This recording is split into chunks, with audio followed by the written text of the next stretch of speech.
Korang ada tak member yang jenis humble gila, tak nampak macam orang kaya langsung?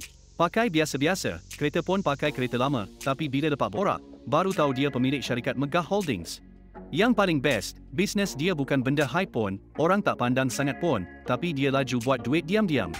So, dalam video ni, Bros Duit nak share 4 bisnes boring yang untung RM50,000 sebulan. Siapa sangka, benda orang tak pandang ni sebenarnya lubuk duit. Selagi korang buat sungguh-sungguh dalam apa sahaja yang ada depan mata, rezeki memang tak ke mana.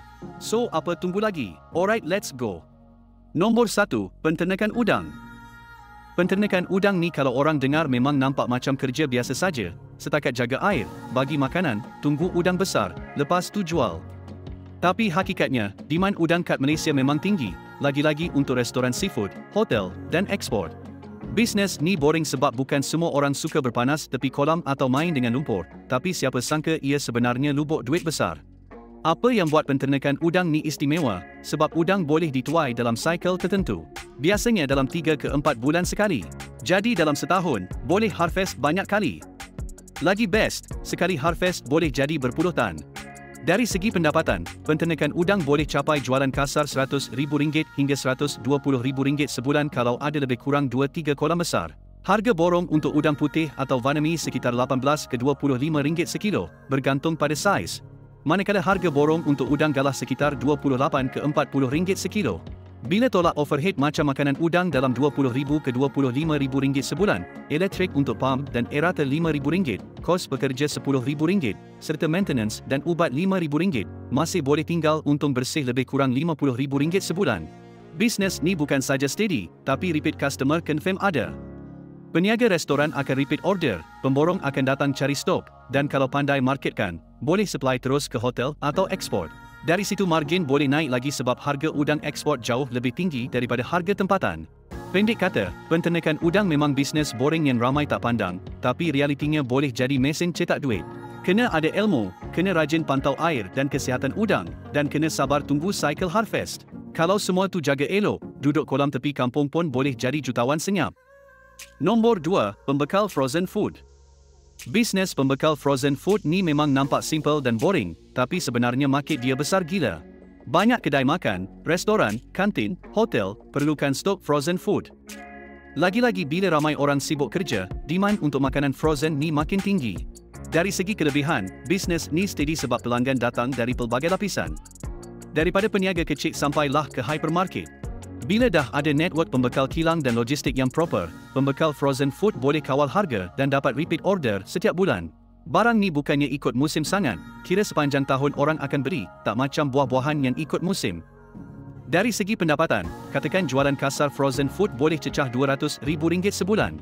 Dengan margin keuntungan lebih kurang 35%, itu dah jadi lebih kurang RM70,000 untung kasar. Lepas tolak kos overhead bulanan, sewa cold room RM8,000, bel elektrik RM6,000 sebab freezer jalan 24 jam, gaji staf RM8,000, lori sejuk beku campur minyak RM5,000, dan lain-lain kos sekitar RM3,000. Jumlah overhead lebih kurang RM30,000.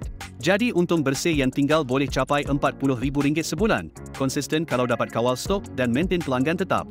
Potensi bisnes ni sebenarnya sebab dia boleh scale besar. Kalau dapat kontrak supply dengan hypermarket, hotel chain, atau sekolah dan kantin universiti, memang auto naik lagi sales. Bila ada kapasiti cold storage besar, korang boleh jadi supplier utama di kawasan tu, dan orang lain kena beli dengan korang.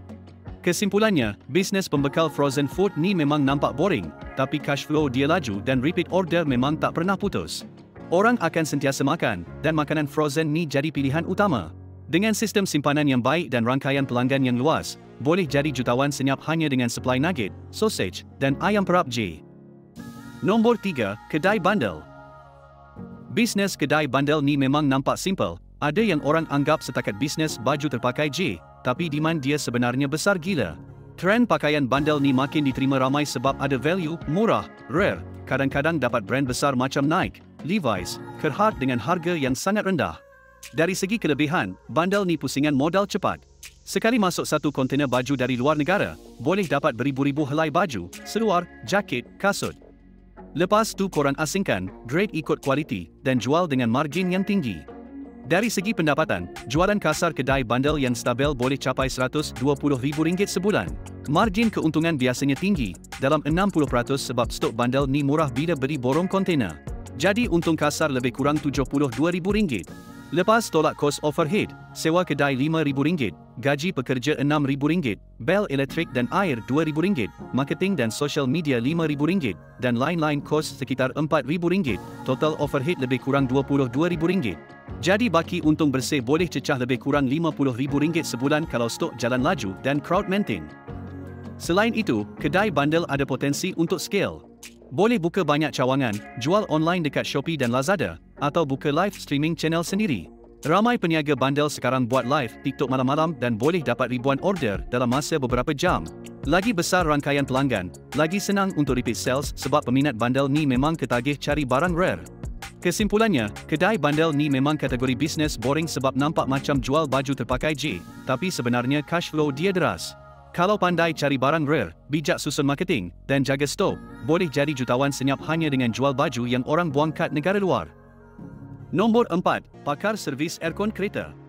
Kalau korang jalan-jalan cari bengkel, mesti nampak papan aircon kereta tapi tak ramai sedar servis ni sebenarnya lubuk duit. Dalam cuaca Malaysia yang panas terik, pemandu memang tak boleh tahan kalau aircon kereta mula suam. Jadi pakar servis aircon kereta sentiasa ada kerja, dari isi gas, cuci cooling coil, tukar kompresor sampai wiring sensor.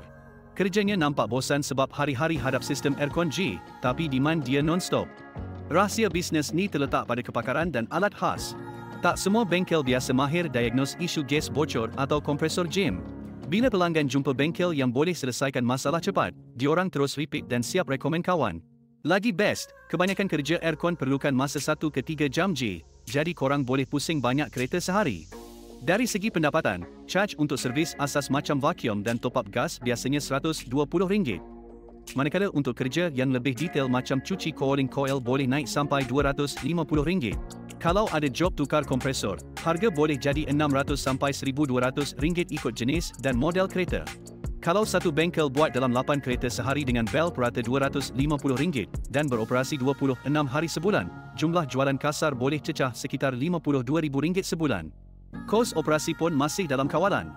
Kos bahan macam jas R134A atau R1234YF, minyak dan alat ganti boleh makan dalam RM12,000. Gaji untuk 2 mekanik mahir pula anggaran RM6,000 sebulan.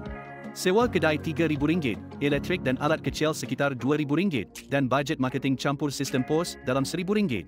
Jadi, total kos overhead lebih kurang RM24,000. Maksudnya, masih ada baki untung bersih dalam lingkungan RM28,000 sebulan.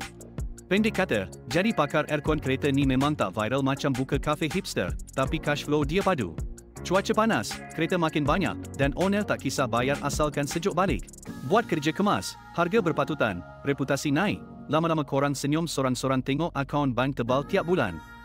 Alright guys, itu dia 4 bisnes boring yang untung RM50,000 sebulan. Ingat, bisnes ni tak semestinya kena nampak cool untuk jadi lubuk duit.